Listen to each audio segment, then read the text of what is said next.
demain pour ton 5 à 7. Tu t'exciteras sans moi. Green ? Green. Bonjour à tous, bienvenue dans l'épisode 4 de Idées Ciné. Si vous cherchez souvent pendant des heures quel film regarder, cette vidéo est faite pour vous. Je vais vous partager des films à voir et à revoir et j'essaierai de vous trouver des petites anecdotes sur chaque film. On commence avec La Route, sorti en 2009. Il y a maintenant plus de 10 ans que le monde a explosé. Personne ne sait ce qui s'est passé. Ceux qui ont survécu se souviennent d'un gigantesque éclair aveuglant et puis plus rien. Plus d'énergie, plus de végétation, plus de nourriture. Les derniers survivants rôdent dans un monde dévasté et couvert de cendres. C'est dans ce décor d'apocalypse qu'un père et son fils errent sur la route. Ils sont sur leur garde, le danger guette. L'humanité est retournée à la barbarie. Même si le père n'a ni but ni espoir, il s'efforce de rester debout pour celui qui est désormais son seul univers. Anecdote, le tournage en extérieur a duré 60 jours, dont plus de 50 dans des décors différents. À la différence de la plupart des tournages, l'équipe cherchait des lieux en ruine, abandonnés et surtout pas accueillants. Des scènes d'incendie ont même été tournées dans des vieux parcs à thème. Et comme La Route a pour cadre une planète privée de soleil, le film a été tourné dans des conditions climatiques difficiles pour fuir le soleil. On passe sur Arrête-moi si tu peux, sorti en 2002 de Steven Spielberg, avec Leonardo DiCaprio et Tom Hanks. Frank Abagnale Jr. croit vivre dans une famille stable. Lorsqu'il apprend que ses parents ont décidé de divorcer, il ne supporte pas la situation et sous le choc fugue. Bien vite confronté aux réalités de la vie en solitaire, il tente de s'insérer, mais découvre qu'il est plus facile d'endosser de faux chèques que de travailler. Il prend l'identité de pilote de ligne et commence à mener la belle vie. Jusqu'au jour où un agent du FBI, Andretti, découvre la supercherie et prend en charge l'enquête. Ce qui changera à jamais la vie de Frank et d'Andretti. Bien que basé sur l'histoire vraie de Frank Abagnale Jr., un journaliste a enquêté sur la véracité des faits de la vie de Frank, et qui est la base du scénario du film. Il semblerait qu'avec ses compétences d'escroc non négligeables, il ait peut-être embelli certaines choses de sa vie. Faut-il croire le journaliste ou Frank qui reste fidèle à ses histoires? C'est la question à 2,5 millions de dollars. Pour vous mettre encore plus le doute, le FBI n'a jamais nié et affirmé les faits. Dans les deux cas, cette histoire reste incroyable. C'est le moment de partir dans l'univers fantastique du Labyrinthe de Pan, sorti en 2006 de Guillermo del Toro. L'histoire se passe en Espagne en 1944 à la fin de la guerre. Carmen, récemment mariée, s'installe avec sa fille Ophelia chez son nouvel époux, le très autoritaire Vidal, capitaine de l'armée franquiste. Alors que la jeune fille se fait difficilement à sa nouvelle vie, elle découvre près de la grande maison familiale un mystérieux labyrinthe. Pan, le gardien des lieux, va lui révéler qu'elle n'est autre que la princesse disparue du royaume enchanté. Afin de découvrir la vérité, Ophelia découvre 3 épreuves dangereuses, que rien ne l'a préparée à affronter. Si vous avez déjà vu le premier film Hellboy du même réalisateur, vous aurez peut-être remarqué certaines similitudes dans le comportement des personnages de Pan et du Palman, avec Abraham Sapiens, l'un des héros du film à côté de Hellboy. Eh bien c'est le même acteur qui joue les 3 personnages, et il travaillera de nouveau avec Guillermo del Toro pour le film La Forme de l'eau, dans le rôle d'un autre amphibien. C'est parti pour faire un tour de magie avec Le Prestige de Christopher Nolan. Sorti en 2006, peut être l'un des films les moins mis en avant pour le grand public. Robert et Alfred sont 2 magiciens surdoués du début du siècle dernier. Promis dès leur plus jeune âge à un avenir glorieux, une compétition amicale les oppose d'abord l'un à l'autre. Mais l'émulation tourne vite à la jalousie puis à la haine. Devenus des ennemis farouches, les 2 rivaux vont s'efforcer de se détruire l'un l'autre, en usant des secrets les plus noirs de leur art.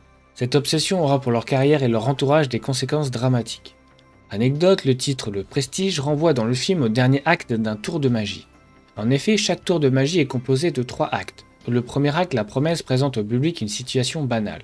Le deuxième acte, le tour, la situation de départ devient extraordinaire.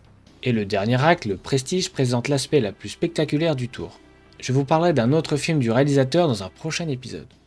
On retourne en enfance avec le film Jumanji dans sa première version sortie en 1995 avec Robin Williams. Lors d'une partie de Jumanji, un jeu très ancien, le jeune Alan est propulsé sous les yeux de son amie d'enfance Sarah. Dans un étrange pays aussi dangereux que mystérieux, il ne pourra s'en échapper que lorsqu'un autre joueur reprendra la partie et le libérera sur un coup de dé.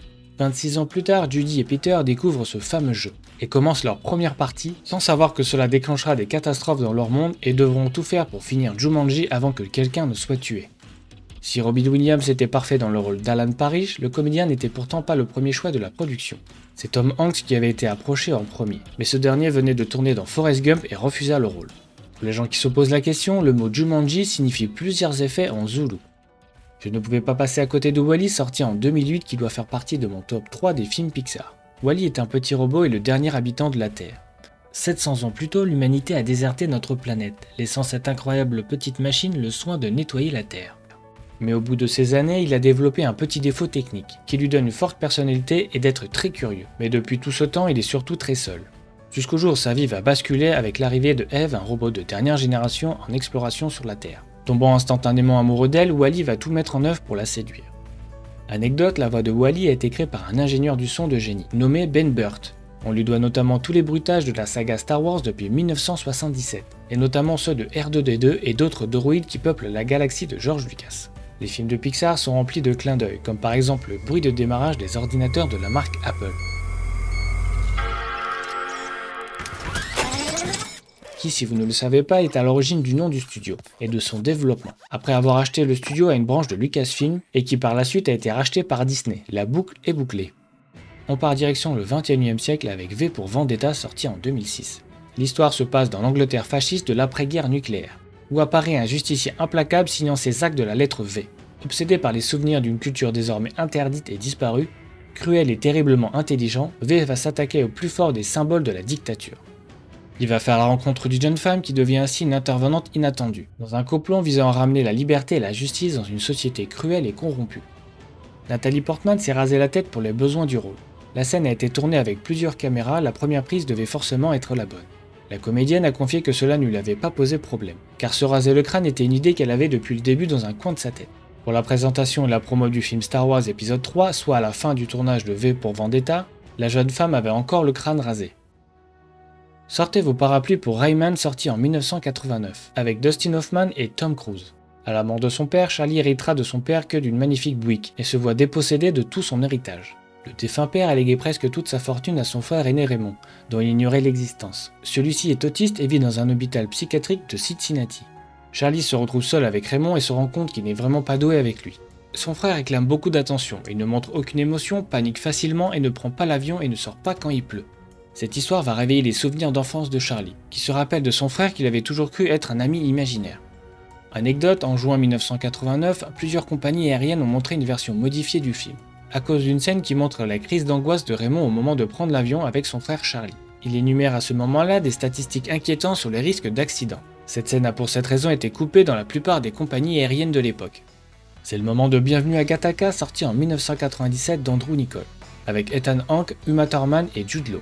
Dans un futur proche, une société pratique l'eugénisme à grande échelle. Les gamètes des parents sont triés et sélectionnés afin de concevoir in vitro des enfants quasi parfaits. Malgré l'interdiction officielle, les entreprises ont recours à des tests ADN afin de sélectionner leurs employés. Ainsi, les personnes conçues naturellement se voient reléguées à des tâches de bas niveau.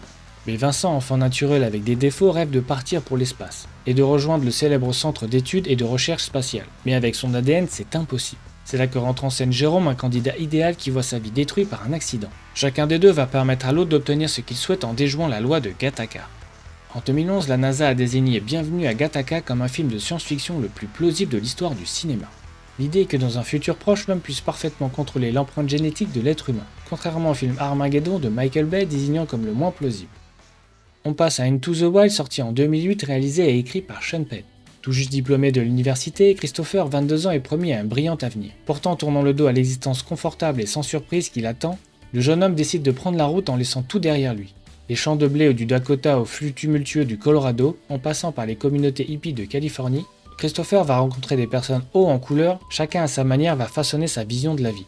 Au bout de son voyage, Christopher atteindra son but ultime, en s'aventurant seul dans les étendues sauvages de l'Alaska pour vivre en totale communion avec la nature.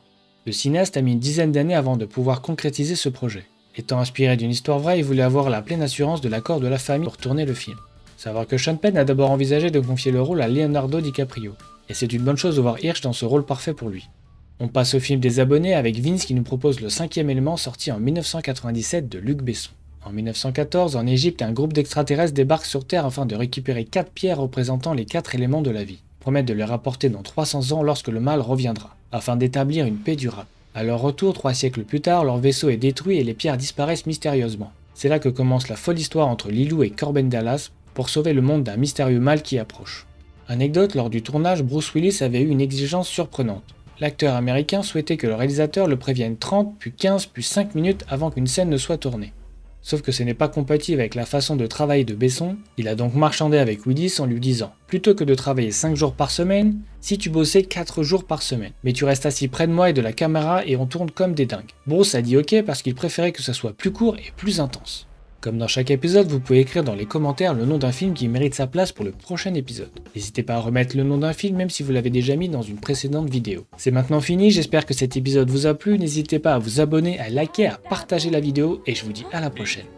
Big Badaboom. Big. Bada big boom. Big boom.